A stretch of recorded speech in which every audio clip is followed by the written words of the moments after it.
Hi friends, welcome to work shop. Friends, இப்போ நம்ம பார்க்குறது வந்து சாம்சங்கில் inverter model fridge, double door fridge, 250 litre இதோட ஆவரேஜ் சைஸ் இது ப்ராப்ளம் என்னென்னா, போர்டெல்லாம் நல்லாயிருக்கு, கம்ப்ரஸர் நல்லாயிருக்கு. பின்னாடி கண்டென்சர் இருந்து பிரேக் ஆகி போயிருந்தது. ஆனால் வந்து ஃபில்டர் கிட்ட வந்து ஃபுல் அண்ட் ஃபுல் வந்து ஆயில் அதிகமாக இருந்த மாதிரி இருந்தது. ஆனால் இது வந்து கேப்லர் கூட ஒரு வாட்டி வந்து சேஞ்ச் பண்ணியிருக்காங்க. 3-1 சைஸ் கேப்லர் போட்டிருக்காங்க. ஸோ உள்ளே எங்கே லீக் ஆகிருக்கும் அப்படின்னு நம்ம வந்து எக்ஸாக்டாக வந்து நம்ம ஒரு சின்ன ஐடியா பண்ணோம் அப்படின்னா, இது வந்து மேக்ஸிமம் அந்த ஃபில்டர் கிட்ட தான் வந்து வெல்டிங்கில் வந்து லைட்டாக வந்து லீக்கேஜ் வந்திருக்கு. இன்வெர்ட்டர் கம்ப்ரஸரு 600A கேஸ் தான் அது. ஸோ நம்ம என்ன பண்ணுறோம்னா, அந்த கண்டென்சர் வந்து ரொம்ப பழசு மாதிரி இருந்தது. அதனால் அதை நம்ம பிடிங்கிட்டு புது கண்டென்சர் போடுறோம். 3-1 கேப்லர் வந்து சேஞ்ச் பண்ணியிருக்காங்க ஆல்ரெடி. அந்த ஃபில்டர் கிட்ட நமக்கு வந்து ஆயில் வந்து அதிகமாக வந்துருந்தது. கண்டென்சர் போட்டுட்டு அதுக்கப்புறம் வந்து நம்ம கூலிங் காயில் கூட ஒரு வாட்டி செக் பண்ணணும்.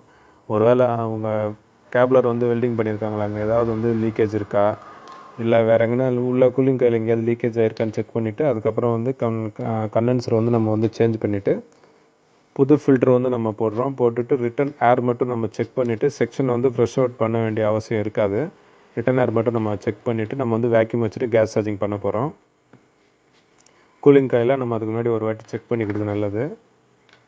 ஆல்ரெடி பண்ண வெல்டிங் கிட்ட எங்கேயும் வந்து லீக்கேஜ் எதுவும் கிடையாது, நல்லா தான் இருக்குது. கூலிங் காயில் கூட எங்கேயும் ஆயில் ஸ்மெல் இல்லை, எங்கேயும் ஆயில் எதுவுமே தெரியல, நல்லா இருக்குது, நமக்கு ஃப்ரெஷ்ஷாக இருக்கிற மாதிரி இருக்குது. ஸோ கன்ஃபார்ம்ன்றதுனால நம்ம என்ன பண்ணுறோம் அப்படின்னா, நம்ம ஒர்க் வந்து அப்படியே கண்டினியூ பண்ணுறோம். ஃபில்டர் நம்ம சொன்ன இடம் வந்து இதுதான். வெல்டிங்கில் வந்து ஆயில் வந்து அதிகமாக அடிச்சிட்ருக்கு. அதாவது வெல்டிங்கில் ஆல்ரெடி லீக்கேஜ் இருந்திருக்கலாம். 3-1 கேப்லர் வந்து போட்டிருக்காங்க, இதுக்கு 3-6 போட்டிருந்துருக்கலாம்.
சாம்சங் இன்வெர்ட்டர் கம்ப்ரஸரை பொறுத்த வரைக்கும் அந்த போர்டு வந்து உடனே ஆன் பண்ணிவிடும் நமக்கு கம்ப்ரஸரை. ஒரு 30 செகண்ட்ஸ் அந்த மாதிரி டிலே இருக்கும். இன்வெர்ட்டர் கம்ப்ரஸர் வந்து ஃப்ரெஷ் அவுட் வந்து அதிகமாக பண்ணக்கூடாது. ஜஸ்ட் நம்ம கம்ப்ரஸர் ப்ரெஷருக்காக ஒரு 1 or 2 டைம்ஸ் பண்ணலாமே தவிர, ஓவராக வந்து ஃப்ரெஷ் அவுட் பண்ணோம் அப்படின்னா கம்ப்ரஸர் வந்து கண்டிப்பாக வந்து ஆஃப் ஆகிடும்.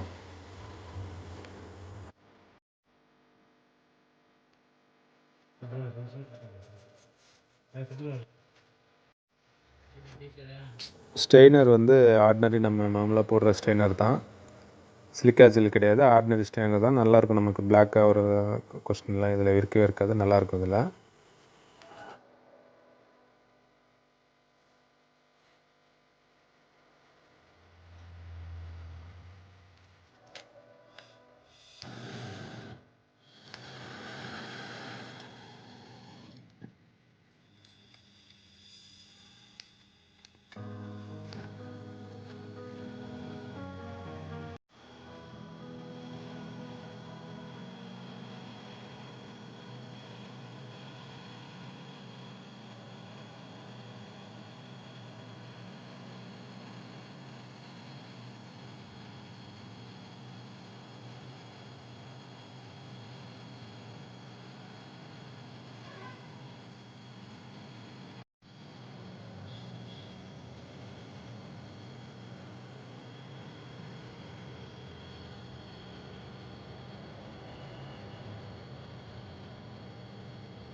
ஸ்டெய்னரும் வெல்டிங் முடிஞ்சிச்சு. இப்போ வந்து நமக்கு ஜஸ்ட்டு கம்ப்ரஸர் ஆன் பண்ணி ஏர் வந்து நம்ம நிப்பிள் வழியாக உள்ளே இழுத்துக்கும். திருப்பி நம்ம ஆஃப் பண்ணோன்னே ஏர் எல்லாம் ஃப்ரீயாக வெளில வருதான்னு செக் பண்ணணும். அப்போ நம்ம என்னென்னா எங்கேயும் பிளாக் இல்லைன்னு அர்த்தம். அதுக்கப்புறம் வந்து நம்ம வந்து வேக்யூம் வைக்கிறோம். ஒரு 10 நிமிஷம் வேக்யூம் வச்சுட்டு கேஸ் சார்ஜிங் வந்து ஸ்டார்ட் பண்ணுறோம். 600 ஏ கேஸ் இதுக்குன்னா நம்ம மேக்ஸிமம் நம்ம வைக்கிற ப்ரெஷர் என்ன இருக்கணும் அப்படின்னா மைனஸ்லேருந்து நமக்கு ஸ்டார்ட் ஆகும். மேக்ஸிமம் அப்படின்னா 0 ப்ரெஷருக்கு நமக்கு பிஎஸ்ஐக்கே வந்து நமக்கு உள்ள கூலிங் எல்லாம் அதிகமாக வந்துடும்.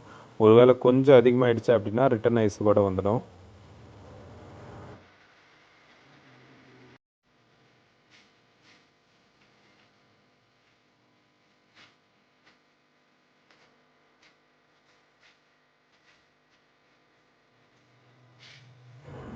கொஞ்சம் கேஸ்க்கு நமக்கு வந்து கிட்டத்தட்ட ஒரு 2 ரோ கம்ப்ளீட் ஆகி 3வது ரோ வருது. இன்னும் ஒரு 10-15 நிமிஷத்தில் நமக்கு வந்து ஃபுல்லாக அந்த காயில் மொத்தம் ஐஸ் வந்துடும். ஒரு 20 மினிட்ஸ்க்கு அப்புறம் நம்ம இப்போ ஓப்பன் பண்ணுறோம் ஃப்ரிட்ஜு.